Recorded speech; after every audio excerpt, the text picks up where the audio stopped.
Hey, what's up, y'all? So I'm back with another Road to CCNA video, and this video is over extended ACLs. So as you know, in the last video we did standard ACLs.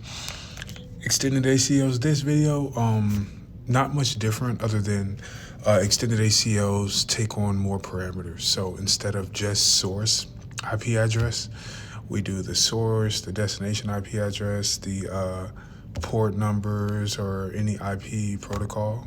So standard ACLs is more like who. Extended ACLs is like who, what, where, how. On top of that, we also learn the benefits of configuring a named ACL over a numbered ACL. You're able to edit named ACLs, like resequence them, delete specific entries, and yeah, all that jazz. Yeah, besides that, pretty fun lesson, and I know we got a lab to get to, so we're about to get right to that. All right, so we got the lab right in front of us, and I can tell that we are going to need to know our port numbers for this. We got DNS right here. Can't quite remember that one. I'm gonna look it up, but HTTP is 80, HTTPS is 443, and we won't need a specific port number for that one, but let's get to it. Okay, so I got my first extended named ACL. Okay, so I got my first command going on for the ACL. That is for this one. Host in 172.16.2.0 can communicate with PC1. And I got the host command to specify a single IP address. Oh, my bad, now it's fixed. Forgot the 2. Now we got to permit all other traffic because of the implicit deny. When if there's no more commands after this one, then everything else would just be denied. Now, after finishing my ACL, I go to interface G01 because that is the interface we're going to apply this to, because this cannot reach there. And we want to apply it close to the source. That's the rule. And we're going to do it for inbound traffic. Okay, just created my second extended named ACL. Now we're about to do this one. Host in 172.16.1.0 can't access the DNS service on server 1. Now, I looked it up. DNS is port 53, but it's also TCP and UDP. So to block all traffic for DNS, we're going to have to do 2 separate ACL entries, one for TCP, one for UDP. So let's get right to it. Okay, so we got our first command. We are denying TCP traffic coming from this host going to that host, that destination, with a port number equal to 53. That is DNS. Now we got to do the same thing for UDP because again, DNS is TCP and UDP port 53.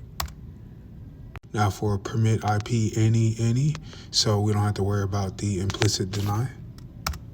Now we switch to interface G00, and we're going to do an IP access group OS2 because that is the name of that ACL. And we chose G00 because this is the subnet that we're trying to block traffic from. So we did it G00. We're going to do it as inbound traffic. Oh, my bad. Now for the last one, we're going to do something similar to what we just did with this previous ACL. HTTP and HTTPS are 2 separate port numbers, like I said earlier, port 80 and port 443, but they both use TCP. So we're going to use 2 different ACL entries to block traffic from both of those. Reading my ACL. So we got our first ACL entry, TCP, we're blocking that, port 443 to that specific host, which is server 2. Wait a minute, hold on, let me make sure I got the right IP address. Yeah, server 2. There we go. Now for port 80. Now for permit IP any to finish it off. Okay, so we ran into a little problem, and I think this is on purpose because it would make sense for me to apply it to this G01 interface. This ACL right here, it would make the most sense for me to apply it to this G01 interface as inbound, but we already have that ACL here doing that. So I need to go back and edit this, and I think this was intentional. That's why this one was last. So, yep, we're about to put those editing skills that we learned in the lab today to test. Okay, so we got our entries right here, and I got a 12 right here. This is the beauty of editing ACLs or named ACLs. Because I have a 12 right here, I can slide this ACL entry right in between these two. We're starting with blocking HTTPS. I made a mistake early on this one. But we're blocking HTTPS coming from this source IP to that specific host. Got that. Now for TCP port 80.